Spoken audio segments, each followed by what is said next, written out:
Je voulais voir un peu les jeunes qui ont emporté leur Bible, les jeunes qui ont emporté leur Bible. Les jeunes qui ont leur Bible, leur carnet de notes, leur stylo à lire. Il y en a des jeunes qui ont leur Bible en main. Ils peuvent montrer leur Bible, leur cahier, leur stylo.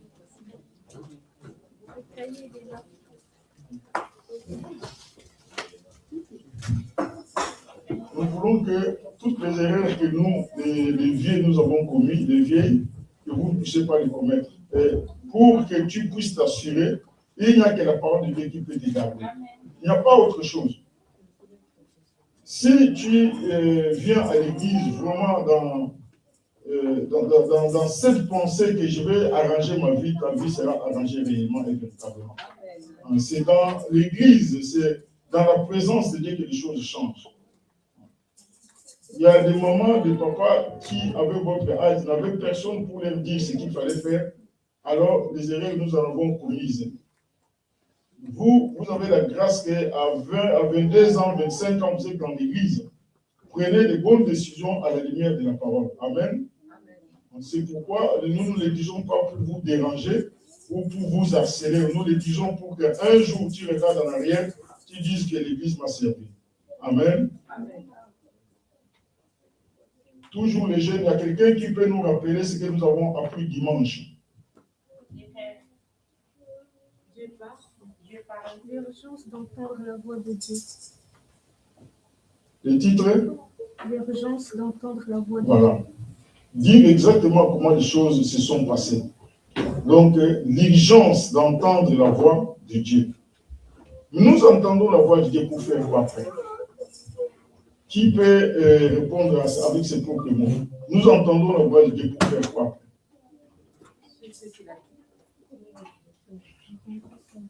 La voix de Dieu, nous l'entendons pour faire quoi? Pour prendre la direction, pour prendre de bonnes décisions. La Bible déclare ceci. Au fait, dans la vie courante, il y a des choix à faire et des décisions à prendre. Il y a des choix à faire et des décisions à prendre. Alors, pour faire ces choix-là, il y a tellement de choix sur cette terre. Les choix des études, les choix du mari, les choix de où je vais m'installer, les choix de mon avenir. Toutes ces choses-là, c'est des choix, mais il faut prendre une décision parmi ces choix. Mais c'est tellement complexe que nous avons besoin de la parole de Dieu, parce que la parole de Dieu est une lumière. La parole de Dieu est la lumière qui brille sur notre sentier. Comme ça, nous ne serons pas dans la confusion des années plus tard. Et avec la même chanson que nous entendons, dit que si je savais. Ce refrain de chanson vient dans la vie de beaucoup de gens, si je savais. Je n'allais pas. Si je savais, si je savais. Alors, nous croyons que réellement la parole de Dieu nous fait du bien. Dieu est notre Père. Nous venons à lui dimanche après dimanche pour écouter, pour prendre des décisions importantes, pour faire des choix. Parce que le Seigneur lui-même dit que je mets devant vous des chemins, les chemins étroits et les chemins larges. Les chemins larges, il y a beaucoup de gens qui sont sur les chemins larges, mais ces chemins larges conduisent dans la ruine, dans la désolation. Mais les chemins étroits et resserrés, il y a peu de gens sur ces chemins-là, et ces chemins-là mènent à la vie. Je dis toujours que si on prend une star du monde, on la met ici sur les terrains, ici à côté des Aventurins, on met une église évangélique de l'autre côté, je crois qu'il y aura plus de gens là où la star va jouer son concert que là où il y aura un pasteur évangélique. Pourquoi? Parce que les chemins larges, il y a beaucoup de gens qui sont dedans, à la fin, c'est la mort qui vous attend. Donc, nous avons appris l'urgence d'entendre la voix de Dieu. Donc, nous entendons la voix de Dieu parce qu'il y a beaucoup de choix à faire dans la vie. Et dans ces choix-là, nous devons prendre des décisions.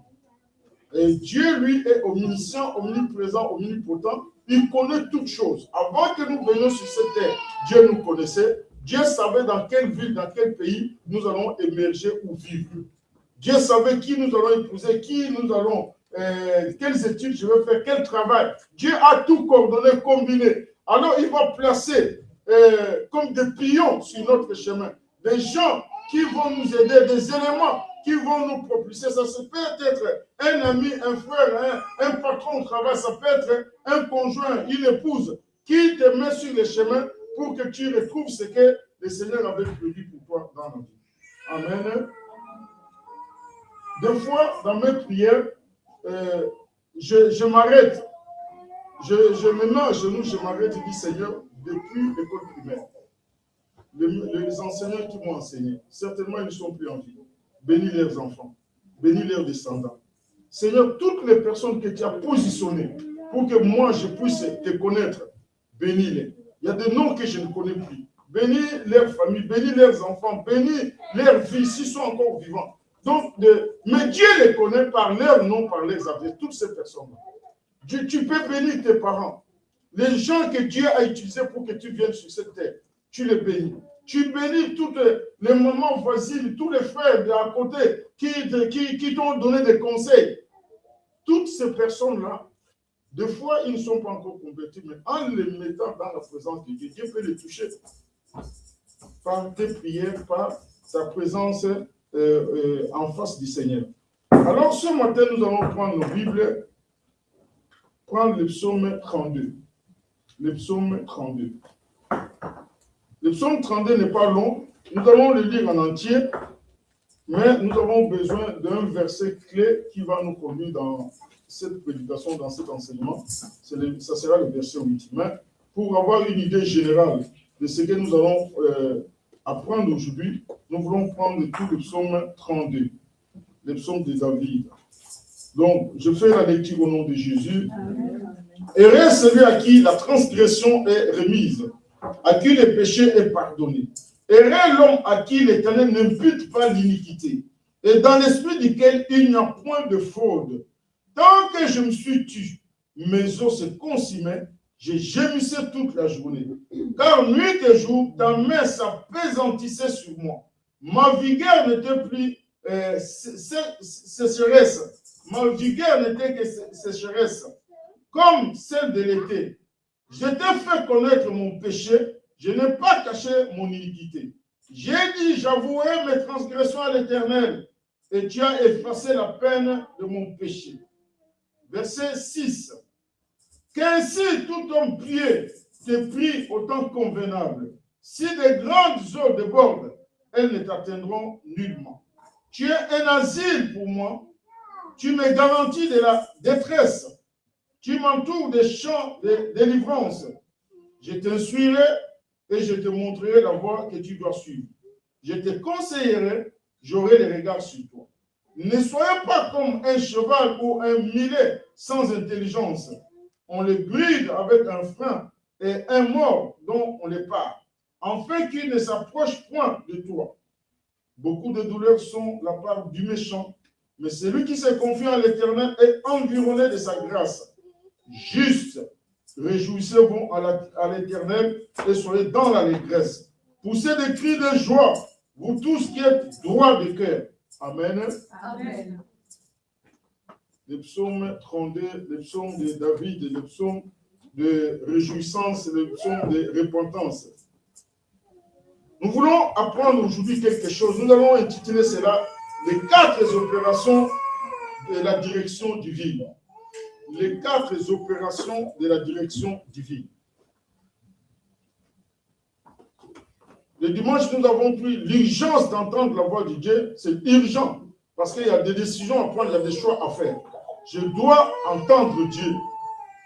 Dieu, on peut l'entendre par des songes, par des visions, par des rêves. Dieu, on peut l'entendre par une prédication comme ce matin. Dieu, on peut l'entendre par la méditation personnelle de la parole de Dieu. J'ouvre la Bible, je suis en train d'étudier la Bible et Dieu me parle. Donc Dieu parle, il peut parler au travers de la parole, il peut parler au travers de quelqu'un, un visiteur qui arrive à même un païen, même un enfant. Dieu peut venir et te parler pour la décision que tu veux prendre. Un enfant te parle ou un visiteur te parle. Alors, ici à Bruxelles, il y avait un frère que je ne connaissais pas très bien. À l'époque où on habitait Bruxelles, Dieu m'a dit d'aller chez lui. Comment Dieu m'a dit? J'ai senti dans mon cœur que je dois aller chez le frère là. Le frère là, on n'a pas des affinités. On ne se connaît pas. Je l'ai vu une fois. C'est quelqu'un qui m'a mené chez eux à la maison. Alors, j'ai discuté.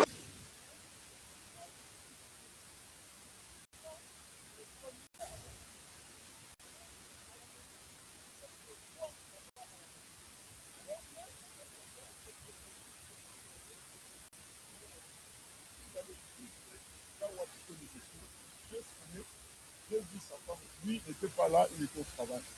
Alors j'étais gêné parce qu'en réalité, je ne peux pas prouver pourquoi je suis chez eux à la maison. Alors la femme, je voyais la façon dont elle me regardait, elle était aussi gênée. Bon, mais j'ai dit, nous allons prier. Nous avons prié et puis à un moment donné, j'allais retourner parce que je ne vois pas pourquoi je suis là. Alors, elle a insisté que mon mari vient à cette heure, certainement il va venir. Alors, j'ai profité pour l'exhorter un peu, j'ai ouvert la Bible, j'ai commencé à l'exhorter. À un moment donné, son mari est arrivé. J'ai vu dans son visage qu'il n'était pas content. Donc, il n'était pas content pour dire qu'est-ce que tu fais là? De quoi tu as parlé avec ma femme? Je voyais ça sur son visage. Mais moi, je me disais, je ne sais pas pourquoi le Seigneur m'a envoyé ici. Alors, à un moment donné, je lui ai dit aussi que nous allons prier. On a prié. Alors, j'ai essayé d'exhorter quand le mari est encore arrivé, j'ai essayé d'exhorter. Après, moi, je ne savais pas. Le monsieur-là traversait des moments difficiles dans son travail. Il y avait des problèmes dans son travail. Alors, lui, il a pris des décisions. En venant, en conduisant sa voiture, en rentrant à la maison, il a pris des décisions que demain, il va rentrer au travail, mais il va bagarrer avec tout le monde. Donc, c'est ça qui était dans son viseur, dans sa vision. Il dit que je vais rentrer parce que ces gens-là veulent jouer avec moi. Je vais leur montrer que je suis un bon Africain. Je vais les taper tous et puis on me renvoie. Ça, c'était la décision de son cœur. Alors, je parlais, on a prié, moi, je suis parti. Oh, le frère était touché, tellement touché de toutes les décisions qu'il prenait en cours de route. Donc, Dieu, au travers de ce que je disais, Dieu parlait. J'ai parlé de la puissance du pardon, j'ai parlé de l'humilité, et puis je suis parti. Une semaine après, le frère m'a appelé. Il m'a dit, pasteur, c'est Dieu qui t'a conduit chez nous à la maison. Voilà, quand nous nous sommes vus là, moi je venais du travail, j'ai trop de problèmes au travail. Mais j'ai pris la décision d'aller bagarrer avec tous ces gens-là au travail qui veulent me minimiser, qui veulent me prendre comme pour moins que rien. Moi, je voulais leur montrer que je suis un bon Africain, je vais les taper tous et puis on me renvoie, on clôture les dossiers. Mais quand tu as parlé, vraiment, Dieu t'a conduit, c'est Dieu qui te parlait. Tu m'as parlé du pardon, tu m'as parlé de l'humilité. Oh, les frères dans le travail où ils travaillent aujourd'hui, on te met ici, demain on te met là-bas, après-demain on te met là-bas, on te met là. Au fait, Dieu préparait comme son élévation. Il voulait qu'il ait un peu le contrôle de dans tous les domaines où il travaille. Après, on peut les responsabiliser. Mais lui trouvait ça comme si, comme tu es noir, c'est toi qui fais le sale boulot. Or, Dieu voulait le préparer. Parce que quand tu es responsable, tu dois connaître au moins tous les secteurs. Comme ça, tu as une idée. Or, lui ne savait pas. Dieu prépare nos vies, nous ne le savons pas. Dieu prépare les chemins, nous ne le savons pas. Et si l'amour de Dieu fait qu'il puisse me prendre et aller chez eux, bien aimé, je pouvais aussi résister. Je pouvais résister que non, je ne vois pas ce que j'irai faire là-bas, on n'est pas familier, tout ça. Mais le Saint-Esprit, quand tu as l'écoute, le Saint-Esprit va te parler. Tu es ouvert, le Saint-Esprit va te parler. L'Esprit de Dieu parle, Dieu parle. Dans notre esprit, Dieu parle. Nous avons à peine aménagé à Lost. On venait de Bruxelles. Je suis sur l'autoroute Bruxelles à Lost. Je conduis 120 km à l'heure en pleine vitesse. Mais je vois entre Denderlecht et Alost, au milieu là, donc il n'y a pas un sentier. Tu ne peux pas marcher à pied sur l'autoroute. La loi même interdit. Personne ne peut marcher à pied sur l'autoroute. Je vu un monsieur, un blanc, avec un bidon, marcher à pied sur l'autoroute. C'est quand même incroyable. Mais le Seigneur m'a dit de m'arrêter. Je suis en pleine vitesse. Je suis allé m'arrêter presque à 1 km. Donc j'ai freiné, je me suis arrêté. Alors le monsieur est arrivé à mon niveau. Je lui ai dit, je peux t'aider. Tu as un problème. Le monsieur dit, la voiture que tu as vue plus loin là, c'était la mienne. Je suis en panne sèche. Je n'ai pas de carburant. Mais monsieur, je lui ai dit, est-ce que toi tu pries, tu es chrétien? Il dit, je suis pasteur. Comme j'étais là, j'ai prié que quelqu'un, Dieu m'envoie quelqu'un pour qu'il puisse m'aider. Il n'y a pas de station d'essence entre Alost et Denderlecht. Il n'y a pas. Alors, il marchait comme en désespoir. Il priait. Il dit que je priais du Seigneur m'envoie. Vous savez, moi, je croyais que c'est moi qui ai freiné pour parler avec lui. Or, la prière de ce monsieur m'avait freiné, moi. C'est la prière qui m'a freiné. Donc, il n'y avait aucune raison que je puisse freiner et le prendre. Alors, je l'ai écouté, je l'ai pris dans la voiture. Nous sommes sortis à l'Ost. On a acheté les cabas. Il n'avait pas de sous. Donc, il marchait comme ça. Il dit que le Seigneur va envoyer quelqu'un. Et regarde le niveau de foi. Il n'a pas de sous, il n'y a pas de station d'essence, il n'y a pas un moyen de transport. Mais moi, je crois que, ah non, je me suis arrêté parce que je suis pieux, parce que je suis chrétien. La prière de ce monsieur-là m'avait arrêté. Je lui ai acheté l'essence. Nous sommes obligés de faire encore le retour, comme si on montait sur Bruxelles, sortir et puis redescendre, parce qu'il n'y a pas une autre sortie. Bien-aimé, Dieu conduit les gens. Quand tu veux te laisser conduire, Dieu va te conduire. Dieu ne conduit pas les têtus. Dieu ne conduit pas ici. Il a donné un exemple pour dire, et quand tu es têtu, il a parlé du cheval et il a parlé du mulet. Les deux animaux, là, on met des morts sur leur bouche parce qu'ils veulent bouger pour les guider. Il dit, si Dieu veut te conduire, sois humble, sois obéissant. Que Dieu puisse te conduire. Mais si nous croyons que non, moi j'ai mes diplômes, moi je suis intelligent, Dieu ne peut pas me parler ou personne ne peut me parler, bien aimé, salit la désolation, salit la détresse. Dans la vie, on doit écouter. Dans la vie, on doit avoir un conseiller.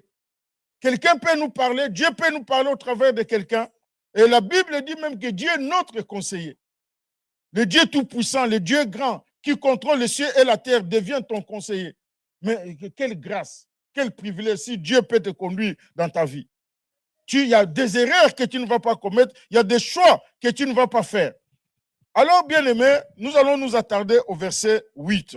Donc, je disais, le titre de notre message ce matin, c'est « 4 opérations de la direction divine ».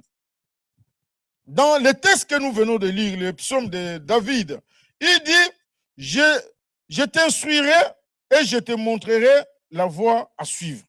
Je te conseillerai et j'aurai le regard sur toi. Il y a donc 4 points quand nous pouvons voir ce qu'ils peuvent voir. Je t'instruirai d'abord l'instruction, 1. Je te montrerai la voie, donc Dieu te montre la voie, 2. Et je te conseillerai, 3. Et j'aurai le regard sur toi, 4. Il y a 4 choses. Dieu dit qu'il va nous instruire, il va nous diriger, il va contrôler, il aura le regard sur nous. Nous allons voir point par point pour voir ce que Dieu veut nous dire. Mais quand tu vas dans l'Ancien Testament, tu verras le même texte dans Ésaïe 17, 18, et Ésaïe 48, 17, 18. Ça parle au moins de la même chose, de la direction. La Bible dit, ainsi parle l'Éternel, donc Ésaïe 48, verset 17 à 19. Ainsi parle l'Éternel, ton Rédempteur, le Saint d'Israël, moi l'Éternel, ton Dieu, je t'instruis pour ton bien, je te conduis dans la voie que tu dois suivre. Le verset 18, oh, si tu étais attentif à mes commandements, ton bien-être serait comme un fleuve et ton bonheur comme le flot de la mer. Verset 19, ta postérité serait comme le sable et le fruit de tes entrailles comme les grains de sable. Ton nom ne serait point effacé, anéanti devant moi. Dieu dit que, oh, si tu savais. Bien-aimés, nous allons commencer le premier point. La première opération que Dieu fait pour prendre une bonne décision, une bonne direction de la vie, la première chose que Dieu fait, c'est l'instruction. Il dit, je t'instruirai. Dieu dit que je t'instruirai. Dieu est un instructeur. Dieu est un enseignant. Dieu est un conducteur. Il dit que je t'instruirai. Instruire signifie bâtir la vie de quelqu'un, lui donnant des connaissances nouvelles pour renouveler son intelligence. Dieu va te donner des connaissances. À part ce que tu as appris à l'université, à part ce que tu as appris à l'école, Dieu va te donner des connaissances. Il va te donner des directions au travers de ces connaissances. Parce que le monde nous a appris quelque chose, mais Dieu nous apprend autre chose. Quelqu'un qui m'a fait trop de mal, le monde m'apprend que de l'ignorer. Le monde m'apprend que de les zapper. Le monde me prend que, bon, plus de contact avec lui. Mais la Bible me dit de les pardonner. Donc, il y a un changement de mentalité dans mon esprit. Dieu dit que tu dois les pardonner. Combien de fois? 7 fois 7. Mais le monde ne m'apprend pas comme ça. C'est lui qui te fait du mal. En tout cas, tu lui fais aussi du mal. Œil pour œil, dent pour dent. Mais la Bible ne dit pas ça. Donc, la Bible va te donner des connaissances, il va te donner de l'instruction qui va renouveler ton intelligence depuis que tu es converti, depuis que tu as donné ta vie à Jésus-Christ. Parce que quand nous venons du monde, quand nous venons de l'Égypte, nous n'avons pas la mentalité de Dieu. Nous avons la mentalité du monde. Donc, nous marchons selon la vanité du monde. Mais quand tu te convertis, tu donnes ta vie à Jésus, tu lis la Bible, tu écoutes la parole de Dieu, Dieu renouvelle ton intelligence, tu commences à voir les choses autrement. Quelqu'un peut te dire que non, c'est impossible, ça ne peut pas se faire. Mais la Bible dit que ce qui est impossible aux hommes est possible à Dieu. Ton intelligence est renouvelée. Les médecins vont te dire que c'est incurable. On ne peut pas guérir cette maladie. Mais la Bible dit que par ces maîtrisures, nous sommes guéris. Donc, mon intelligence est en train d'être renouvelée. Je comprends maintenant comment je dois agir. Je comprends maintenant comment je dois faire. Alors, la Bible dit que je t'instruirai et je te montrerai la voie à suivre. Donc, celui qui est instruit, c'est celui qui écoute Dieu. C'est celui qui met la parole de Dieu en pratique. Dieu va l'instruire, il va le conduire. Il dit que Dieu prend la responsabilité, bien-aimé. Ce n'est pas le pasteur, ce n'est pas mon père, ce n'est pas ma mère, mais Dieu lui-même descend. Il dit que mon fils, ma fille, à partir de maintenant, c'est moi qui vais t'instruire. Quel privilège. Quelle grâce. Si c'est Dieu qui t'instruit, quel privilège. Dans ce pays, il y a des gens qui mettent fin à leur vie. Les gens qui se jettent dans le métro, ils se jettent dans les rails du train parce que la vie les dépasse. Parce qu'il y a un mari qui est parti, parce qu'il y a une femme qui est partie, parce qu'il y a un travail qui, on l'a mis dehors par un patron. Alors, ces gens-là, même les relations de petites filles et de petits garçons, tu as été déçu parce que la petite a un autre copain. Le gars va se suicider. Mais dans tout cela, si tu avais Dieu, tu connaissais Dieu, tu savais, il y a des choses que tu ne pouvais pas faire. La Bible déclare que comme votre Père est saint, soyez saint. Si une jeune fille de 16 ans, 17 ans sait qu'elle doit garder son corps saint, même ces choses-là, les déceptions n'arriveront jamais. Ça n'arriveront parce que tu as pris déjà de l'avance, parce que la parole de Dieu te dit. Mais à un moment donné, nous mordons les doigts. Les gens vont se marier avec un cœur déchiré, dépiécé. Donc, dans le cœur, il n'y a plus rien. Il y a des blessures et des blessures. Et les gens, quand ils trouvent quelqu'un qui va l'épouser, un homme ou une femme, dont son cœur est déjà meurtri, son cœur est déjà abîmé. La personne arrive là-bas avec un cœur abîmé. Heureusement que Dieu guérit. Mais nous pouvons nous épargner des choses. Nous pouvons nous épargner des blessures par l'instruction. Quand Dieu t'instruit, tu obéis, tu écoutes, tu prends de bonnes décisions de la vie. Donc, bien aimé, Dieu est notre instructeur. Quand nous lisons le Proverbe 22, verset 17, Proverbe 22, verset 17, je vais faire la lecture rapidement. La Bible dit dans Proverbe 22, verset 17, prête l'oreille, écoute les paroles des sages pour appliquer ton cœur à ma science. Car il est bon que tu les gardes au-dedans de toi et qu'elles soient toutes présentes sur tes lèvres. Dis que comme tu as gardé la parole de Dieu, tu vas confesser qu'elle soit présente sur tes lèvres. Verset 19. Enfin que ta confiance repose sur l'Éternel. Je vais t'instruire aujourd'hui, oui, toi. N'étais-je pas déjà pour toi mis par écrit des conseils et des réflexions? Dieu dit qu'avant que tu naisses, avant que je naisse, Dieu a déjà mis par écrit des conseils. Des conseils, la parole de Dieu. Dieu les a mis par écrit. Quelle grâce. Le monde dirait quelle chance. Quand Esaïe, Jérémie, tous les prophètes qui parlaient à Josué, ils n'avaient pas la Bible avec eux. Mais nous avons la grâce que la Bible est écrite, même dans toutes les langues que tu veux. La Bible est écrite dans les langues du pays, toutes les langues. En anglais, en allemand, en espagnol, toutes les langues. La Bible dit que je t'ai donné des conseils. J'ai mis des conseils par écrit. Donc, avant même que tu naisses, la Bible est écrite pour toi, pour moi, pour que nous puissions prendre de bonnes directions. Au verset 21, la Bible dit que pour t'enseigner des choses sûres, Proverbe 22, verset 21, pour t'enseigner des choses sûres, des paroles vraies, afin que tu répondes par des paroles vraies à celui qui t'envoie. Bien-aimé, la parole de Dieu est une valeur sûre. La parole de Dieu ne change pas. Quand on dit que la parole de Dieu est la vérité, c'est quelque chose qui ne change pas avec les temps, avec les circonstances. Quel que soit le temps, quelles que soient les circonstances, la parole de Dieu ne change pas. Quels que soient les hommes, la parole de Dieu ne change pas. Les circonstances, les temps, la parole de Dieu ne change jamais. Elle reste vraie. C'est pourquoi on dit que la parole de Dieu est la vérité. La vérité, c'est ce qui ne change jamais. Quelles que soient les périodes, quelles que soient les saisons, quels que soient les hommes qui vont venir dans notre vie, la vérité ne changera jamais. Parce que la vérité reste la vérité. Si c'est Dieu qui te parle, il dit que pour que tu aies des raisonnements vrais, pour que tu puisses agir vrai, pour que tu sois vrai, pour que tu sois installé, que tu sois solide, écoute la parole de Dieu. Il dit, prête l'oreille, écoute les paroles des sages. Le grand sage, c'est Dieu lui-même. Il dit que je t'instruirai. Que Dieu t'instruise au nom de Jésus. Que Dieu puisse instruire ta famille. Que Dieu puisse instruire ta vie. Ne te laisse pas instruire par les réseaux sociaux. Ne te laisse pas instruire par les Facebook. Instruis-toi par la parole de Dieu.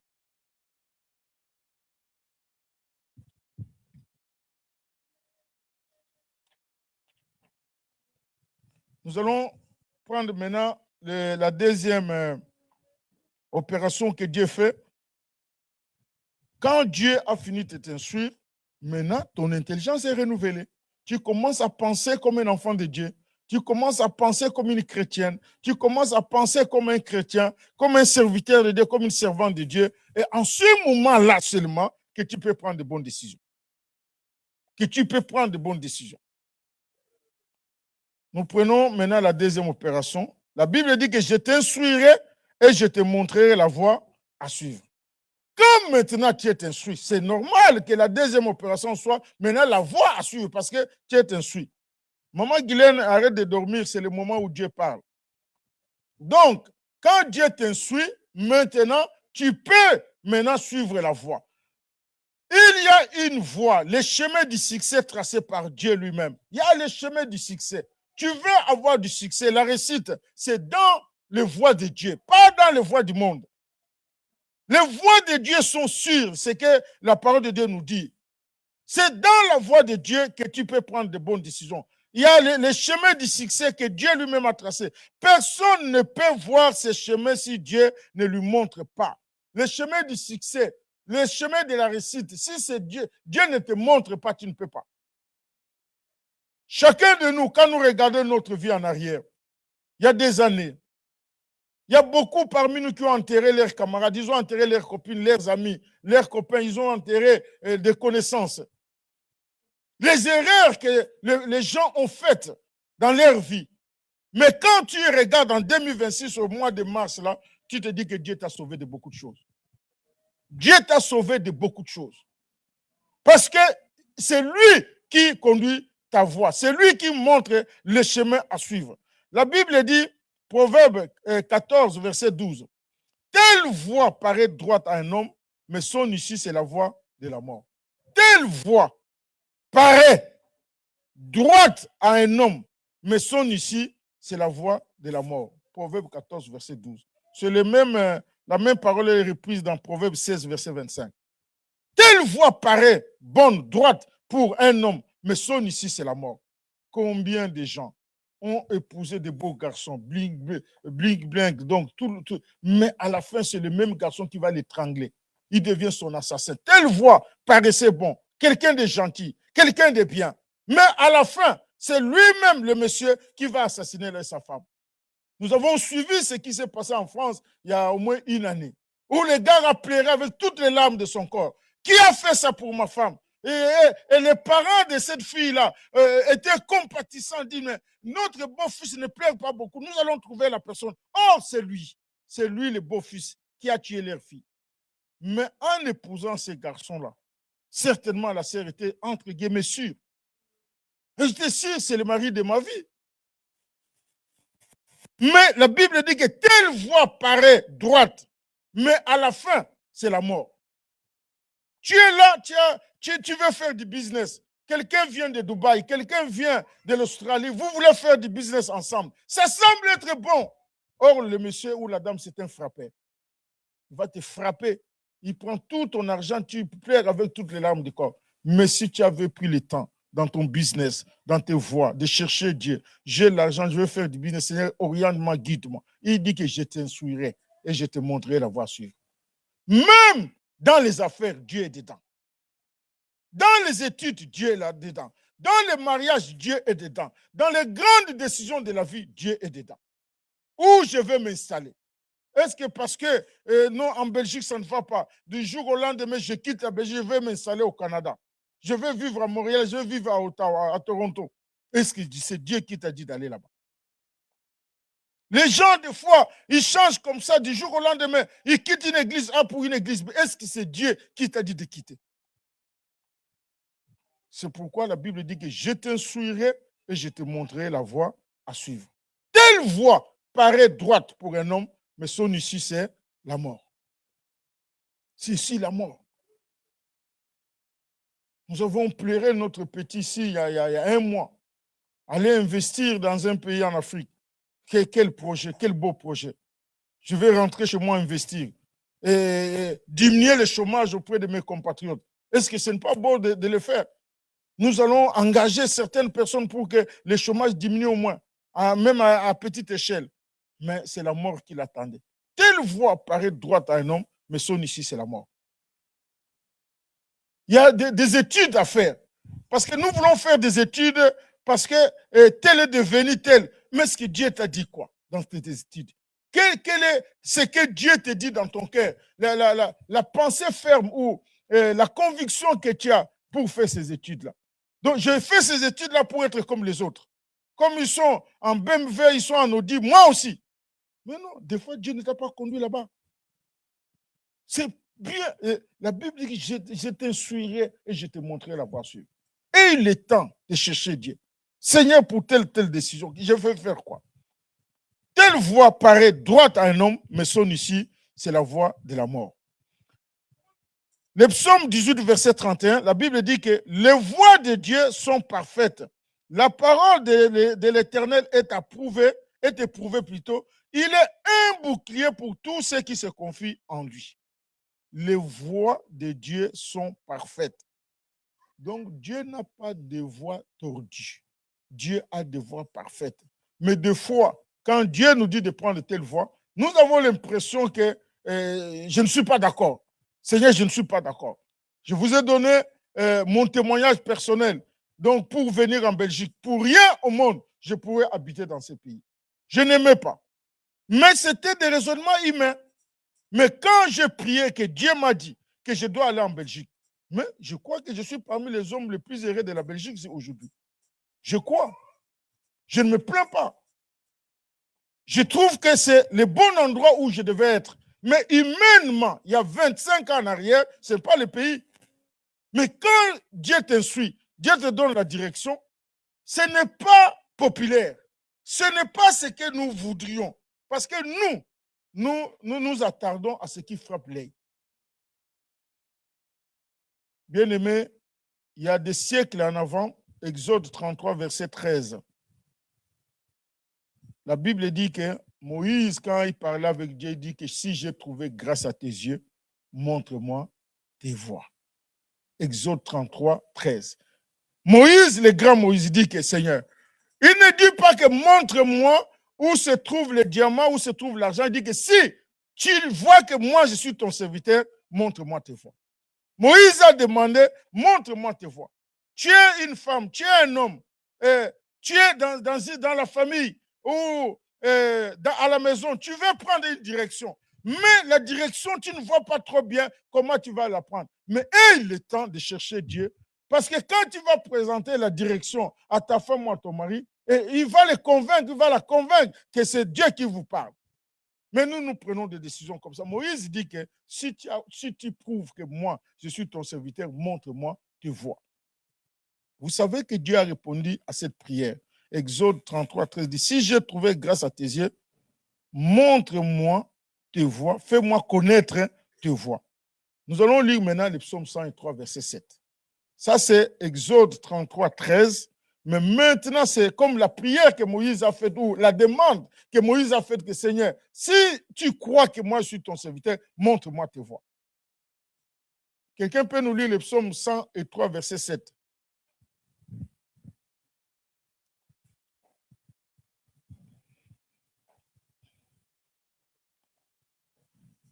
Ces versets-là, vous pouvez même les retenir. C'est comme une récitation. Il a manifesté ses voies à Moïse et ses œuvres aux enfants d'Israël. Il a manifesté ses voies à Moïse et il a montré ses œuvres aux enfants d'Israël. Entre les voies et les œuvres, tu préfères quoi? La Bible dit qu'il a manifesté, il a montré ses voies à Moïse et il a manifesté ses œuvres aux enfants d'Israël. Entre les voies et les œuvres, tu préfères quoi? Les voies signifie comment faire. Les œuvres signifient ce qui est déjà fait. Dieu te montre comment il faut faire, la manière de faire, comment il faut faire pour avoir les résultats. Les enfants d'Israël ont seulement les résultats, les œuvres, mais ils ne savent pas comment faire. Donc, les voies de l'Éternel sont les comment faire. Seigneur, montre-moi comment je vais faire. Mais les enfants d'Israël, ils avaient comme un plat déjà préparé. Ils ne savent pas comment les miracles se font. Comment Moïse a séparé la mer rouge? Comment il a parlé? Il a frappé les rochers et les rochers leur a donné de l'eau. Le Seigneur dit que, Moïse dit que montre-moi tes voies. La Bible dit qu'il a montré ses voies à Moïse et s'est manifesté ses œuvres aux enfants d'Israël. Celui qui a les voies est supérieur à celui qui a les œuvres. Parce qu'il sait le comment faire. Comment trouver des solutions? Parce qu'il connaît les voies pour trouver des solutions. Il y a des gens à qui veulent qu'on leur donne du poisson, mais ici, Dieu montre comment tu peux avoir du poisson. C'est ça que Moïse est en train de dire. Montre-moi tes voies. Et Dieu dit que j'ai montré mes voies à Moïse et j'ai manifesté mes œuvres aux enfants d'Israël. Donc, Moïse savait comment Dieu fonctionne. Alléluia. Que Dieu te montre ses voies au nom de Jésus. Ce matin, que Dieu te montre ses voies. Dans tout ce que tu vas faire, dans toutes les décisions que tu vas prendre, que Dieu te montre ses voies. Nous avons appris que Dieu peut te montrer ses voies par des songes, par des visions, par des rêves. Dieu peut te montrer ses voies par la méditation de la parole, par une prédication. Dieu peut te montrer ses voies par un conseil. Donc, quelqu'un vient à la maison, il te conseille. Un enfant, un adulte peut te conseiller. Vous savez, nous sommes en 1997. Je suis en Allemagne, je participe à un séminaire. Dans le séminaire-là, il y a quelqu'un qui prêchait. Il est venu de la France. Il prêchait, il dit que toi, tu veux rentrer au Zaïre. Il dit comme ça dans la salle, il prêche. Il dit que tu veux rentrer au Zaïre. Tu veux rentrer chez vous en Afrique. Mais en même temps, tu veux que les Allemands te donnent une carte de séjour. En même temps, tu mets Dieu comme dans un dilemme. Tu veux rentrer dans ton pays ou que Dieu te donne la carte de séjour en Allemagne. Nous sommes dans la salle, nous sommes nombreux, mais je me dis que c'est moi que Dieu parle.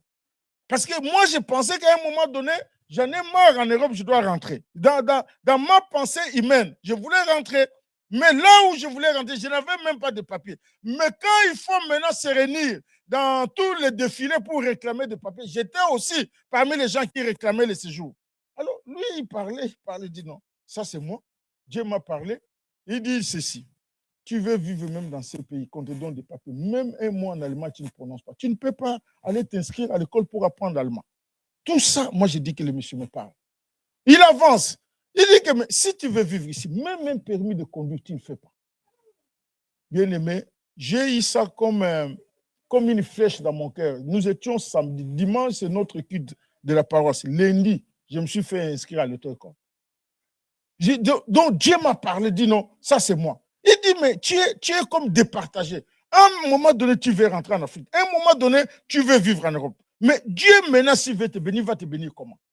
Il ne sait pas. Dieu, la Bible dit qu'il te soit donné selon ta foi, selon ce que tu penses. Toi, tu penses rentrer au pays. En même temps, tu es en train de défiler partout. Il y a on faisait des manifestations en fait, pour qu'on nous donne des papiers. Quand on fait des manifestations, tu es là. Mais quand tu veux rentrer en Afrique, tu es aussi là. Alors, ça ne marche pas comme ça. Tu dois te décider. C'est comme ça que le lundi, comme les séminaires étaient samedi, dimanche, nous étions à notre poste. Lundi, je me suis fait inscrire à l'auto-école.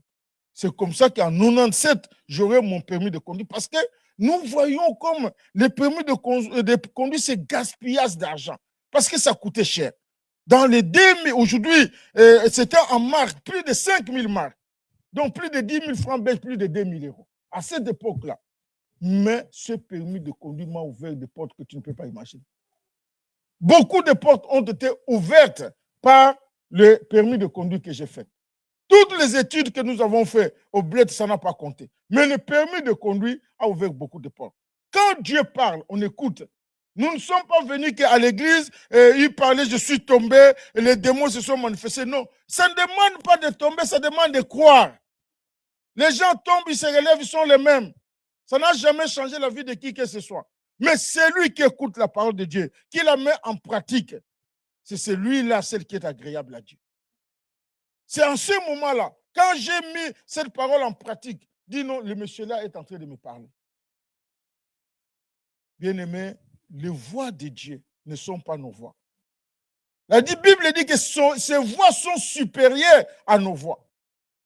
Peut-être que tu perds une maison. Tu te dis que j'ai perdu ma maison, voilà. Mais il se peut que Dieu est en train de préparer quelque chose de mieux que ce que tu avais avant. Tu perds un travail, tu te fais mal, tu te dis que non, et Dieu ne m'aime pas, je ne viendrai plus à l'église, je ne vais plus prier, je donne ma dîme, je fais des offrandes, mais on m'a quand même renvoyé du travail. Dieu a dit que je menacerais les dévoreurs. Pourquoi on m'a renvoyé du travail? Il se peut que Dieu est en train de parler quelque chose de plus grand que ce que tu avais avant. Mais Dieu a ses voies, a sa façon d'agir. Les derniers crashs d'avion entre l'Inde et l'Angleterre, il y avait une dame qui est venue en retard là. Elle voulait à tout prix qu'on puisse faire le checking pour elle. Non. Les services à l'aéroport de l'Inde ont dit que désolé madame, nous ne pouvons pas. Nous ne pouvons pas parce qu'à cette heure, tu es arrivé en retard. Même un retard de 5 minutes au checking, donc tu es déjà en retard. Elle a insulté, elle a dit ce qu'elle pouvait dire. Or, ces refus-là l'épargnaient du crash qui allait arriver. Tout le monde est mort, sauf un gars qui est sorti. Tout le monde est mort. Elle, certainement, elle serait morte. Ce n'est qu'après qu'elle va rendre grâce et dire non, c'est le Seigneur qui m'a épargné. Les voies de Dieu ne sont pas nos voies. Dieu, quand il te conduit, ce n'est pas des fois ce que nous aimons. Mais à la fin, nous allons donner raison à Dieu. La Bible dit que, Moïse dit que si j'ai trouvé grâce à tes yeux, fais-moi connaître tes voies. Le psaume 103, verset 7 dit, il a manifesté ses voies à Moïse et ses œuvres aux enfants d'Israël. Vraiment que Dieu manifeste ses voies à toi, dans ta famille, au nom de Jésus. Maintenant, la troisième opération pour prendre la bonne direction, c'est les conseils de Dieu. Nous avons vu que je t'instruirai, nous avons vu que je te montrerai la voie à suivre. Maintenant, c'est les conseils de Dieu. Dieu devient ton conseiller. Nous allons prendre le psaume 16, verset 7. Je bénis l'Éternel, mon conseiller. Je bénis l'Éternel, mon conseiller. Nous dit le psaume 16, verset 7. Dieu devient ton conseiller. Bien-aimé, un conseiller, c'est qui? Un conseiller, c'est un expert dans un domaine. C'est lui qu'on a. On n'est pas conseiller n'importe comment. Un conseiller, c'est un expert dans ce domaine-là. Tu as ton mariage qui bat de l'aile. Tu as ta famille qui, vous ne vous retrouvez pas dans la réconciliation. Tu prends seulement un camarade. Tu prends une copine comme ça. Et comment tu vois? Ah non, moi, si c'était à ta place, laisse tomber ce gars-là. Ce gars-là te fait souffrir, laisse tomber. Est-ce que la personne qui te dit est un expert dans ce domaine-là?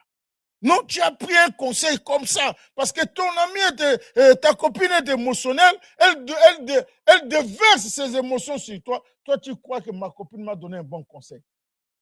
Des années plus tard, tu vas mordre les doigts. Bien aimé, un expert, c'est celui qui connaît un domaine donné, mais avec expérience. Il a des informations, il est instruit dans ce domaine-là. Quand il te donne des conseils, ce sont des conseils appropriés. Mais qui mieux que Dieu peut être ton meilleur conseiller? Dieu est expert. Parce qu'il résume en lui-même la connaissance de toutes choses. La Bible dit que Dieu est omniscient. Omniscient signifie quoi? Il connaît toutes choses. Il connaît toutes choses. Et celui qui connaît toutes choses devient ton conseiller. Quelle grâce. Ce matin, que Dieu devienne ton conseiller au nom de Jésus. Que Dieu devienne ton conseiller. Tu veux faire quelque chose, tu te réfères. J'ai mon conseiller. Bien aimé, même les conseillers qui travaillent à la présidence, les conseillers qui travaillent au ministère, mais ils gagnent bien leur vie. Tu crois que Et quand Dieu te conseille, tu ne vas pas gagner bien ta vie. Nous croyons que Dieu vient mettre les bâtons dans les roues de notre vie. Non, Dieu n'est pas un contre-succès. Dieu nous aime, il est vrai, il veut que tu puisses aller de l'avant. Il veut que tu réussisses. Il dit que ce livre de la loi ne s'éloigne pas de tes yeux, médite-les jour et nuit, afin que tu réussisses dans toutes tes entreprises. Le Dieu de la Bible est le Dieu de la réussite. Le Dieu de la Bible n'est pas le Dieu de l'échec. C'est pourquoi Dieu Tout-Puissant, il dit que non, Ruth, moi je deviens ton conseiller. Israël, je deviens ton conseiller. Le Dieu Tout-Puissant qui est grand, qui est puissant. Il s'est fait comme tout petit, il dit que je deviens ton conseiller. Donc c'est toi le boss alors. Si Dieu devient ton conseiller, c'est toi le boss. Dieu s'est fait tout petit pour qu'il devienne ton conseiller. Mais c'est lui pour qui Dieu s'est fait tout petit pour devenir son conseiller. Lui-même, il refuse. Il dit non, moi je vais prendre mes décisions. Dieu, des fois, ne peut rien faire. Il regarde seulement ma fille. Vas-y seulement, telle voix paraît droite pour un homme, mais son ici, Dieu regarde, Dieu ne peut rien faire, il croise les bras, il regarde, non, parce que Dieu n'est pas dictateur. Dieu ne peut pas nous forcer de quoi que ce soit. Dieu attend que toi, tu coopères avec lui pour que lui puisse te montrer la voie. Mais si tu ne coopères pas, c'est pourquoi il est en train de parler du cheval et de l'âne, le psaume 32. Il parle du cheval et du mulet. Regardez le verset. Où est le verset qui parle du cheval? Voilà, verset 9. Ne soyez pas comme un cheval ou un mulet sans intelligence. On les bride avec un frein, un mort dont on les parle, afin qu'ils ne s'approchent point de toi. Il dit que ne sois pas têtu comme des chevaux. Ne sois pas comme un mulet. Il faut qu'on mette une corde à sa bouche et à son cou pour qu'il obéisse. Toi, ne sois pas comme un cheval. C'est Dieu qui te conseille comme ça. Sois flexible, sois conseillable, sois obéissant, sois humble. Vous savez, pour écouter les conseils, il faut être humble. Si nous sommes orgueilleux, nous n'allons pas écouter. Moi, je connais. Telle voix paraît droite, mais son ici, c'est la mort. Les parents sont en train de te conseiller pour quelque chose. Tu dis que les parents n'ont pas étudié comme toi. Les parents ne sont pas de ta génération. Mais ils ont quand même un bagage. Ils ont une expérience. Dieu peut les utiliser pour te conseiller. Elle dit non. Moi, c'est comme ça. Quand je prends mes décisions, même ma mère me connaît. Mais ta mère est qui? Ce n'est qu'un être humain. Tout ce qu'elle peut te donner, des fois, n'est pas vrai. La Bible dit que nous basons notre vie sur la parole de Dieu. La parole de Dieu est une valeur sûre. La parole de Dieu est la vérité parce qu'elle ne change pas. Elle ne change pas avec les temps, elle ne change pas avec les circonstances, elle ne change pas par rapport au gouvernement successif qui va arriver dans notre pays. La parole de Dieu ne changera pas. C'est pourquoi, bien-aimés, mes frères et sœurs, laissons-nous conseiller par Dieu. Que Dieu devienne notre conseil, notre conseiller. Je bénis l'Éternel, mon conseiller, nous dit Psaume 16, verset 7. Dieu conseille ceux qui marchent dans ses voies. On ne peut pas conseiller quelqu'un qui refuse de marcher sur les chemins que Dieu lui a montrés. On ne peut pas. Comment Dieu va te conseiller si tu refuses? C'est pourquoi je disais tout à l'heure que Dieu n'est pas dictateur. Dieu est gentleman. Il va te dire où tu veux. Le Saint-Esprit est là. Il te dit que ne fraude pas le métro. Mais toi, tu dis que je vais sauter la grille. Le Saint-Esprit a commencé à te parler. Tu n'as pas le ticket, reste à la maison. Ne fraude pas le métro. Le jour que tu fraudes le métro comme ça, tu te retrouves à Zaventem, retour au pays. Tu vois, comme une simple... j'ai fait un simple dégât, mais voilà, ça me coûte. Je suis menotté, mis dans l'avion, retour au pays. Au pays, tu sais que tu n'as pas investi, il n'y a rien dedans. Tu arrives là-bas, là, une grande dépression. Dieu merci, il y a beaucoup d'églises qui entrent déjà dans l'église là-bas. Peut-être ici, tu ne voulais pas prier, mais là-bas, quand tu vas rentrer, à 4 h du matin, il y a des gens qui circulent déjà dans la rue parler de Jésus. Tu vas te lever. Tu n'as pas de choix. Et comme ça, il y a des gens qui ne voulaient même pas prier. Ici, quand on les a refoulés, ils sont devenus des grands intercesseurs au pays. Ils sont des diacres dans l'église. Des fois, Dieu cherche des moyens pour te sauver, il ne va pas. Il dit, bon, ça va, on prend les gars et puis on les met de l'autre côté. Il est tout le temps à l'église, tout le temps. Chanté, dédicacé par la musique congolaise, mais arrivé au pays, rien du tout. Il n'y a pas de pantalon, il n'y a pas de chemise, il n'y a pas d'argent, il n'y a rien. Alors, il se convertit, il devient pasteur. Dis non, c'est ce que Dieu cherchait, tout simplement. Donc, Dieu est notre conseiller. Dieu promet aussi de devenir ton conseiller dans toutes les décisions que tu devras prendre et à chaque étape de ta vie. Donc, je disais, un conseiller, c'est une personne qui a une expertise dans un domaine donné. C'est le rôle que Dieu veut jouer dans toutes les grandes décisions de ses enfants. Travail, mariage, ministère, études, business. Comme Dieu est omniscient, il décide de devenir ton conseiller parce qu'il connaît toutes choses. Dieu connaît la fin d'une chose avant son commencement. Dieu connaît comment ça va finir avant que ça commence. Il connaît. Il dit à Jérémie que avant que tu naisses, avant que tu viennes sur la terre, moi je te connaissais. Mais avant même que tu sois dans le ventre de ta mère, Dieu te connaît. Voilà quelqu'un qui veut devenir ton conseiller. Quelqu'un qui te connaît avant même que tu sois dans le ventre de ta mère. Ça, c'est Jérémie 1,5. Il dit à Jérémie, toi tu vas parler. Jérémie dit que moi je ne sais pas parler. Je ne sais pas parler, je suis petit. Est-ce que ces gens-là vont m'écouter? Il dit non. Moi je t'ai connu, j'étais établi prophète des nations. Tu vas leur parler. Mais Jérémie est en train de décider que moi je suis jeune. Je ne peux pas parler aux adultes. Dieu dit que moi je t'avais préparé avant même que tu naisses, avant que tu viennes dans le ventre de ta mère. Bien-aimé, c'est celui-là qui veut devenir ton conseiller. Quelqu'un qui te connaît avant même que tu te convertisses. Quelqu'un qui te connaît avant même que tu naisses. Il n'a pas un autre nom, il doit s'appeler Dieu. C'est le Seigneur qui connaît les gens avant leur naissance. Alors, la quatrième opération pour la direction divine, c'est le regard de Dieu. Je t'instruirai, je te montrerai la voie à suivre, je te conseillerai et j'aurai le regard sur toi. Le regard de Dieu. Bien-aimé, dans la vie, des fois, nous cherchons le regard des hommes ou le regard des femmes. Donc, tu es là au travail, tu es un homme, tu cherches le regard des femmes. Tu es une femme, tu cherches le regard des hommes. Ce regard-là ne t'amènera rien du tout. Ce n'est qu'un regard. Mais si c'est Dieu qui te regarde, Dieu te regarde avec les yeux de scanner. Dieu voit les choses au-dedans et au-dehors. La Bible dit que quand la femme qui avait perdu son fils, quand ils ont rencontré Jésus, la Bible dit que Jésus l'a vu. Jésus l'a vu. Les autres regardaient la femme pleurer. Elle a perdu son fils. Mais quand Jésus l'a regardé, il l'a vu. Vous savez, il y a des gens qui te regardent, mais ils ne te voient pas. Mais Dieu te regarde et il te voit. Il voit tes souffrances. Il voit les étapes de la vie où tu es arrivé. C'est pourquoi Dieu t'amène un matin comme celui-ci à l'église pour qu'il te parle. Parce qu'il connaît dans quelle étape tu es arrivé. Ça demande une décision, ça demande des choix à faire. Bien-aimé, la Bible déclare dans 2 Chroniques 16, 9. Car l'Éternel étend ses regards sur toute la planète pour soutenir tous ceux dont le cœur est tout entier à lui.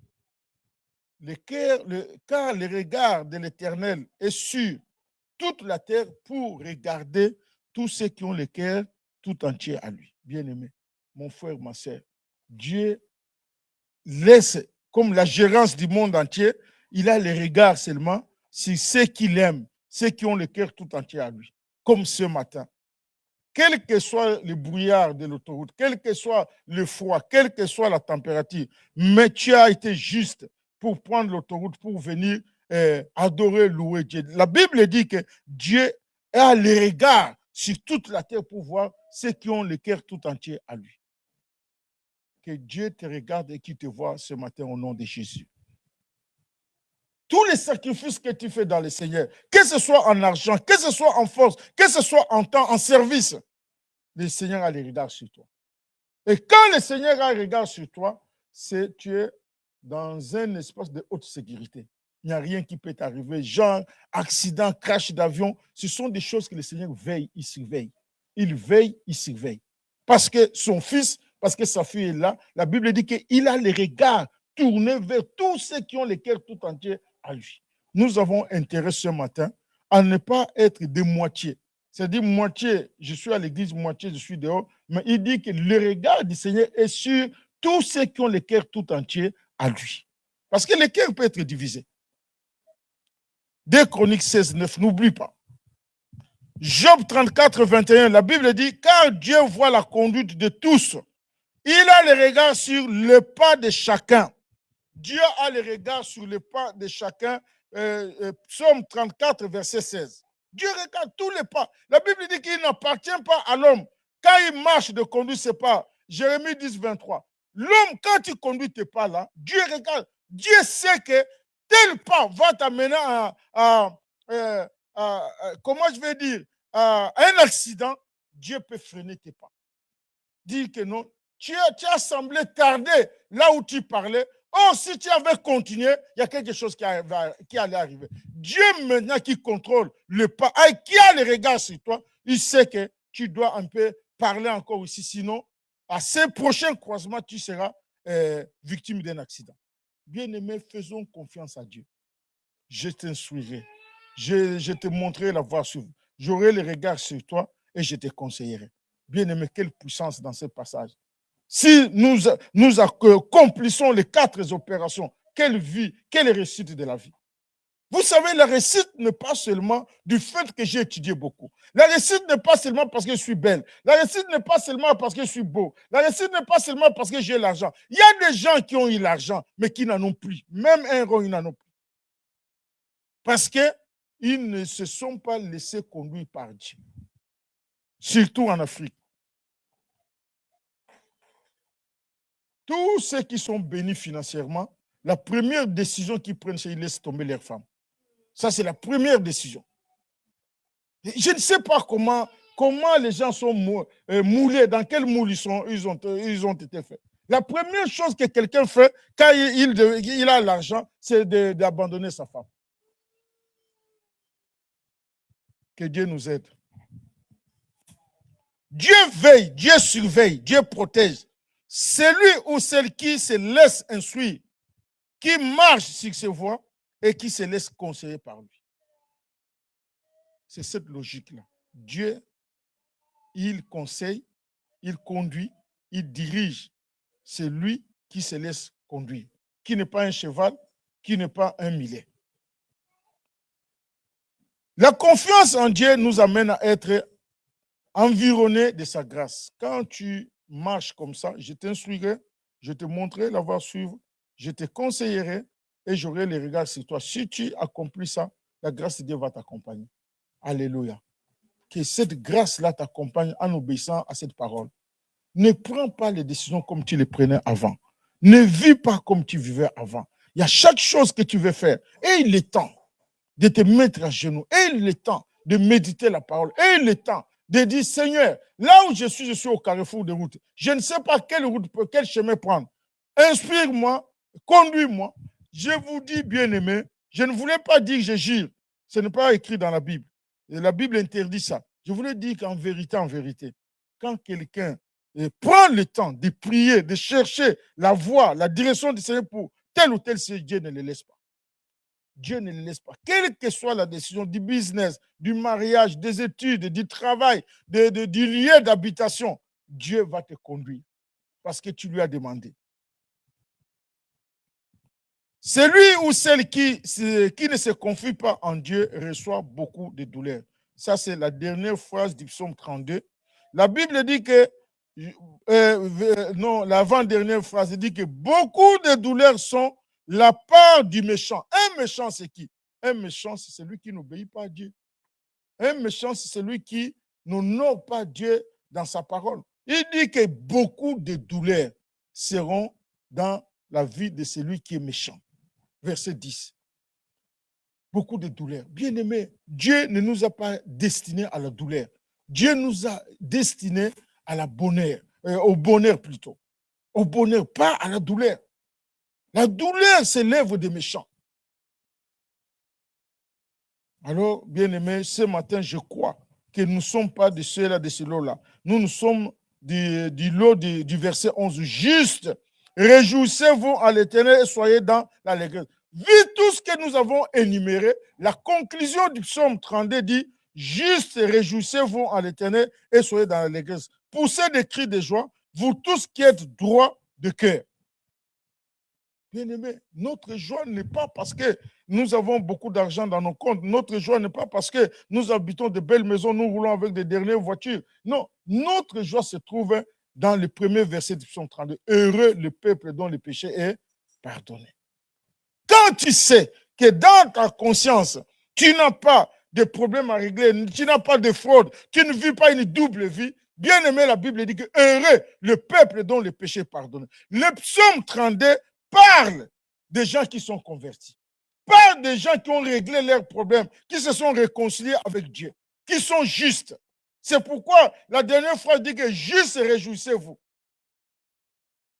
Ne soyons pas comme des chevaux, ne soyons pas comme des mulets. Donc, ils ont des brides, ils ont des cordes attachées pour les conduire.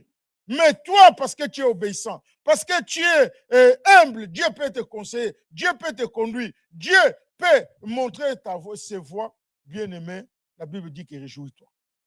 Réjouis-toi.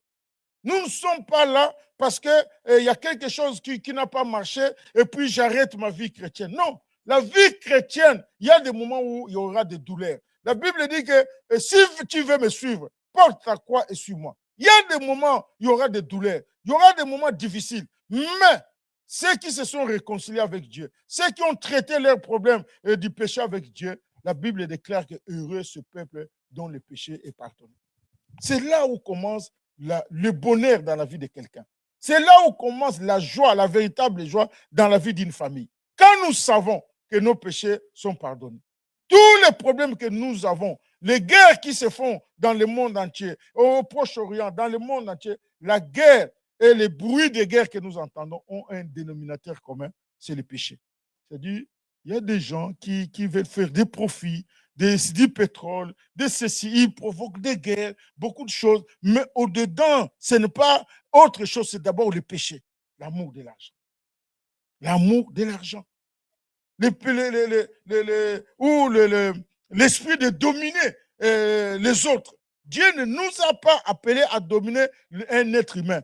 Le mari ne peut pas dominer les femmes. Dieu nous a appris à dominer sur les animaux, à dominer sur les circonstances de la vie. On ne nous a pas appelés à dominer sur un être humain. Partout, il y a la dictature. Faites votre examen. Partout, il y a la dictature. C'est-à-dire des gens qui dominent sur les autres. La dictature finit par trois choses. Soit on te tue, soit tu fuis, soit tu es en prison. Il n'y a pas une dictature qui finit bien. Ça n'existe pas. Donc, quand quelqu'un domine, il est en train de brimer les autres. Il est en train de détruire les autres. Ça finit par la prison, ça finit par la mort, ça finit par l'exil. Donc, je n'ai pas besoin de citer les noms de tous les dictateurs, ce n'est pas le but. Ils n'ont pas les droits. Ici, c'est Dieu qui parle. Ils n'ont même pas les chapitres ici pour citer leurs noms. Ici, c'est Dieu qui parle, donc c'est l'endroit où Dieu doit parler. Ils n'ont pas cette grâce-là parce qu'ils sont morts, parce qu'ils ont mal conduit leur pays, au point maintenant qu'on les a tués, ils sont partis en exil ou ils sont morts en prison. Parce que Dieu n'appelle personne à dominer sur qui que ce soit. On ne domine pas sur les gens. Alors, bien-aimés, nous allons terminer par là. Les psaumes, plutôt Ésaïe 66, verset 2, c'est là où on s'arrête. Nous avons 4 points que nous avons développés. Nous avons parlé de l'instruction. Quand c'est Dieu qui t'instruit, il est le meilleur instructeur. Il a des choses à te dire. Pourquoi? Parce qu'il va renouveler notre intelligence à la croyance, à ce que nous croyons. Quand Dieu finit de t'instruire, Dieu maintenant va te conseiller et va plutôt te montrer la voie à suivre.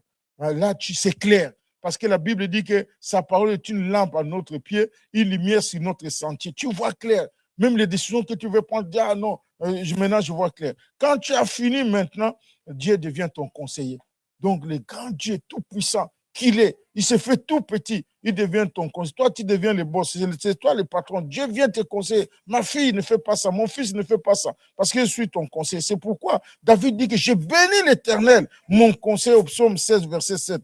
Quand il a fini maintenant de te conseiller, Dieu ne quitte pas son regard sur toi. Donc, tous les matins, quand tu te lèves, quand tu prends le bus, tu prends le métro, tu entres en voiture, tu prends l'avion, Dieu a le regard sur toi. Je disais à une dame qui m'a appelé pour dire que non, parce que le voyage de cette fois-ci était difficile, l'avion tremblait, tout ça.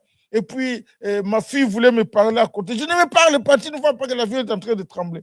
Je dis non, en ce moment-là, ma soeur, ne pense pas au crash. Pense à la sortie. La Bible dit que même si je traverse la vallée de l'ombre de la mort, je ne crains rien. J'ai la houlette et ton bâton m'irachit. Donc, proclame la parole de Dieu que je sortirai de cette turbulence au nom de Jésus. Mais en ce moment-là, le diable nous inspire, nous voyons déjà comment je vais mourir. Alors, sa fille, la dame me disait que sa fille voulait la tenir au bras. Elle dit non, ne me tiens pas au bras, si ça crache ici, chacun va mourir, ou bien toi tu peux rester, ou bien moi je meurs, ou bien moi je meurs, toi tu restes. Mais ne me touche pas, que chacun soit dans son siège. Comment tu peux déjà penser comme ça? Donc, pensons des bonnes choses. La Bible dit que Dieu appelle à l'existence des choses qui n'existent pas. La Bible dit que Dieu dit et la chose arrive. Commence à dire ce que tu veux voir. Tu veux voir que tu es arrivé à bon port. Tu veux voir que vous êtes arrivé à l'immigration, vous donnez vos passeports, bon, on vous fait passer. Ne vois pas que nous allons mourir dans ce crash-là.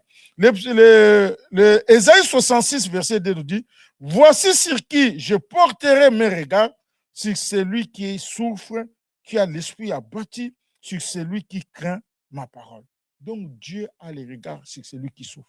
Dieu n'est pas indifférent de ce que tu traverses. Dieu a les regards sur ceux qui craignent son nom. Dieu a les regards sur celui qui a l'esprit abattu. Parce qu'il y a des choses qui se sont passées au travail, parce qu'il y a des problèmes dans la famille, parce que le mariage de ton fils ou de ta fille ou le mariage dans la famille ne te plaît pas. L'esprit est abattu. Mais la Bible dit que Dieu est avec toi. Si tu mets Dieu conseiller, il sait comment te guérir. Il est celui qui guérit l'esprit qui est dans l'abattement. Dieu guérit ce matin. Dieu maintenant pense, s'il te plaît. La Bible dit qu'il est près de celui, le regard est sur celui qui a l'esprit abattu. Peut-être il y a un problème d'argent, peut-être il y a un problème de licenciement, il y a un problème de manque de considération. Mais ce matin, le Seigneur est avec toi. Il veut te conduire, il veut te conseiller, il veut te montrer la voie. Il veut maintenant que tes yeux ne soient que sur toi. Il ne va pas te quitter parce que tu as fait confiance en lui. Alors, bien-aimés, ne soyons pas des chevaux, ne soyons pas des milets. Soyons des gens humbles et obéissants pour accomplir les 4 dimensions que le Seigneur nous donne aujourd'hui. En ce moment-là, nous aurons des directions. Nous allons prendre de bonnes directions, de bonnes décisions, de bons choix à faire parce que Dieu nous instruit. Dieu nous conduit. Dieu nous parle, nous sommes sur ses voies. Dieu a les regards sur nous. Qu'est-ce qui peut nous manquer encore? Si nous avons ces 4 choses-là, c'est bon. La vie est belle. Nous pouvons vivre correctement. Ça ne demande pas forcément avoir beaucoup d'argent. Ça ne demande pas forcément d'être en voiture ou à pied. Non, c'est d'abord le problème du cœur. Quand notre cœur est transformé, le reste, ça suivra. Alléluia. Nous allons nous mettre debout ce matin.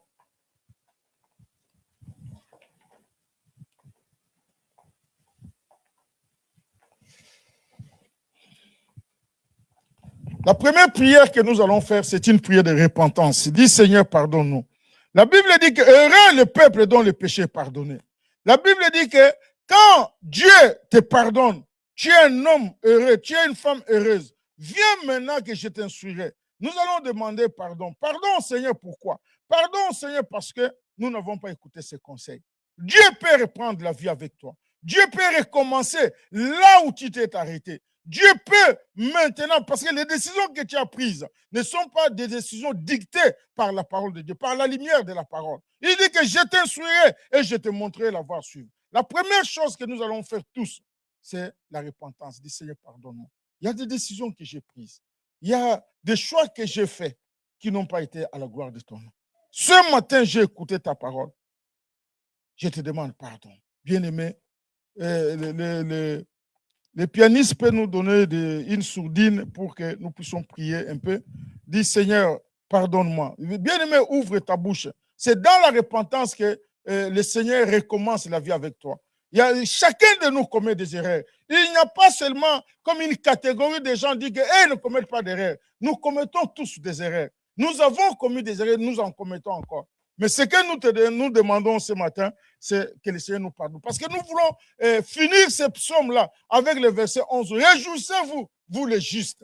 Nous sommes appelés à la joie. La sœur qui faisait la modération, ça a insisté. Réjouissez-vous, je vous le répète, réjouissez-vous dans le Seigneur. C'est l'apôtre Paul qui parle. Bien-aimés, nous allons nous repentir. Prions le Seigneur.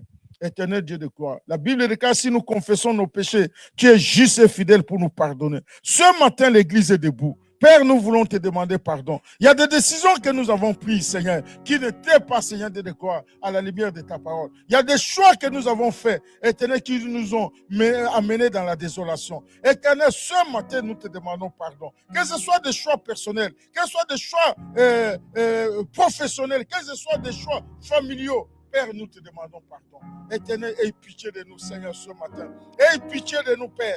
Éternel, tu es le Dieu qui a promis que si tu pardonnes nos péchés, si nous nous confessons, tu es juste et fidèle pour nous pardonner. Ce matin, Père, nous te demandons pardon. Il y a des décisions que nous avons prises. Il y a des choix que nous avons faits qui n'ont pas été à la lumière de ta parole. Éternel, ce matin, quelles que soient les années, quel que soit le temps que cela a duré, mais j'ai compris le message, j'ai compris ta parole. Je viens te demander pardon, Seigneur. Prends pitié de moi, Père. Prends pitié de moi parce que, bien aimé, le Seigneur veut te reconduire encore, veut te remettre sur le chemin. Parce que la Bible déclare qu'il est le chemin, la vérité et la vie. Tu étais en dehors du chemin. Nous étions en dehors du chemin. Mais maintenant, il veut nous remettre sur le chemin parce qu'il y a une destinée à accomplir. Il y a un endroit, il y a un port désiré, là où nous devons arriver. Nous ne pouvons pas continuer à échouer comme dans un bateau, dans la mer. Mais Dieu nous a destiné à un port, nous a destiné à une destination, quelque part où nous devons arriver. Nous demandons pardon. Il se peut, c'est les choix, notre langage est mauvais, nous parlons mal aux gens. Ce sont des choix que nous avons faits. Mais ce matin, Seigneur, je te demande pardon. Éternel Dieu de quoi? Tu parles mal à tes enfants, tu parles mal à tes parents, tu parles mal à l'église ou à tes responsables au travail. Le temps est arrivé que le Seigneur te pardonne, nous pardonne ce matin au nom de Jésus. Seigneur, pardonne-nous. Pardonne-nous, Seigneur Dieu de gloire. La Bible déclare que nous sommes la lumière du monde. Nous sommes arrivés au travail. Nous avons le même langage avec ceux qui travaillent. Nous avons les mêmes critiques. Nous avons les mêmes blasphèmes. Nous avons les mêmes raisonnements avec ceux qui ne te connaissent pas. Nous nous sommes confondus. Nous nous sommes moulés avec les gens du monde. Seigneur, nous te demandons pardon. Nous n'avons pas témoigné dans notre lieu de travail. C'est que nous sommes notre identité. Nous sommes des chrétiens dans l'avion, dans les voyages. Nous ne disons jamais aux gens que je suis croyant, je suis chrétien. Je peux sauver celui qui est à côté de moi, à gauche, à droite, à côté de mon siège. Mais je ne le dis jamais. Seigneur, je te demande pardon. La Bible déclare que vous serez mes témoins à Jérusalem, en Judée, en Samarie, jusqu'aux extrémités de la terre. Mais nous n'avons pas été témoins. Toute l'année 2025, nous n'avons pas été témoins de quelque chose, de quelque part, pour témoigner Christ. Seigneur, nous te demandons pardon. Aie pitié de nous. Dans notre école, personne ne connaît que je suis chrétien. Je n'ai pas témoigné Christ à mes collègues, à mon ami, à ma copine, à mon copain. Je n'ai pas témoigné tous ceux qui étudient avec moi. Je ne leur ai jamais dit que je crois en Jésus. Jésus est notre Seigneur et notre Sauveur. Il peut te sauver. Il peut sauver ta famille. La Bible déclare que celui qui croit en moi, des fleuves d'eau vive couleront de son sang. Père, au nom de Jésus. Seigneur, nous sommes là, nous te demandons pardon pour tous les choix que nous avons faits. Nous te demandons pardon pour toutes les décisions que nous avons prises. Parce que toi, tu dis que je t'instruirai, je te montrerai la voie suivre, je te conseillerai et j'aurai le regard sur toi. Père éternel de gloire, au nom de Jésus. Merci d'avoir pardonné mon frère, ma soeur. Merci de nous avoir pardonné ce matin. Père éternel de gloire. Maintenant, bien-aimés, nous allons dire que Seigneur, instruis-moi. Maintenant que Dieu nous a pardonné, maintenant que Dieu a effacé nos transgressions, nous sommes des hommes heureux, des femmes heureuses. Nous pouvons maintenant demander que le Seigneur nous instruise. Seigneur, j'ouvre mon cœur à l'instruction. Fais cette prière-là, Seigneur, j'ouvre mon cœur à l'instruction. Éternel Dieu, j'ai l'habitude de ne pas écouter, je suis têtu. Mais maintenant que tu m'as pardonné, j'ouvre mon cœur à l'instruction.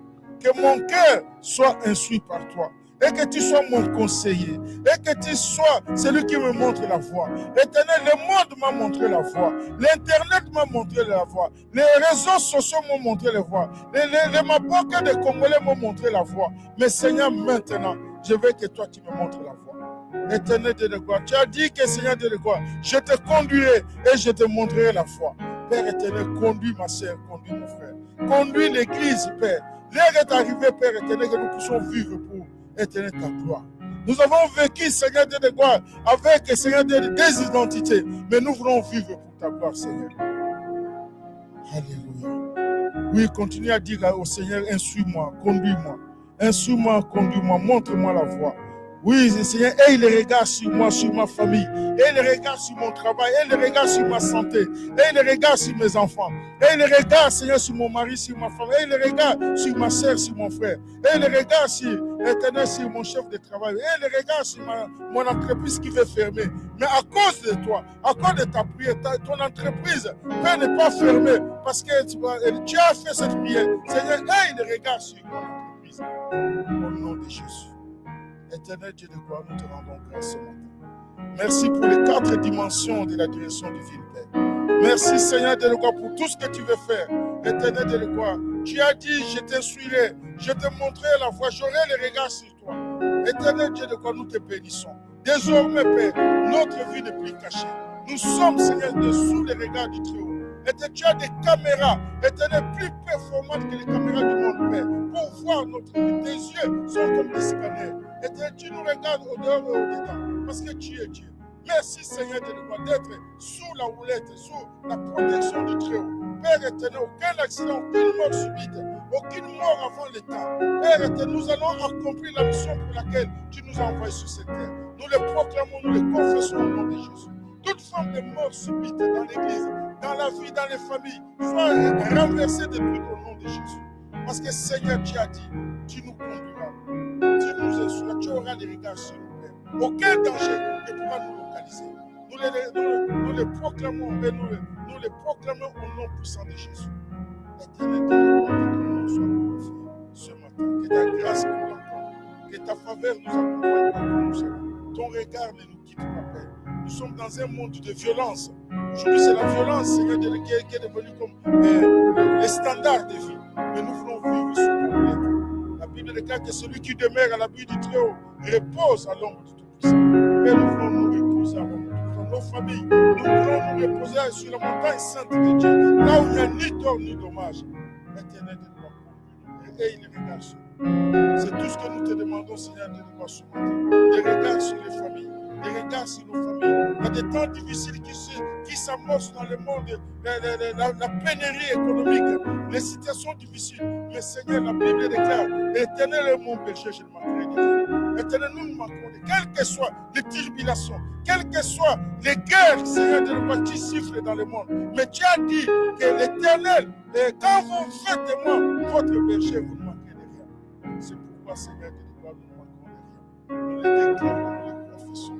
Au nom de Jésus. Amen. Amen. Amen. Que le Seigneur soit glorifié. Merci encore pour tous ceux qui ont ouvert leur cœur pour que le Seigneur les conduise. Jeunes, moins jeunes, les papas, les mamans. Que Dieu nous conduise.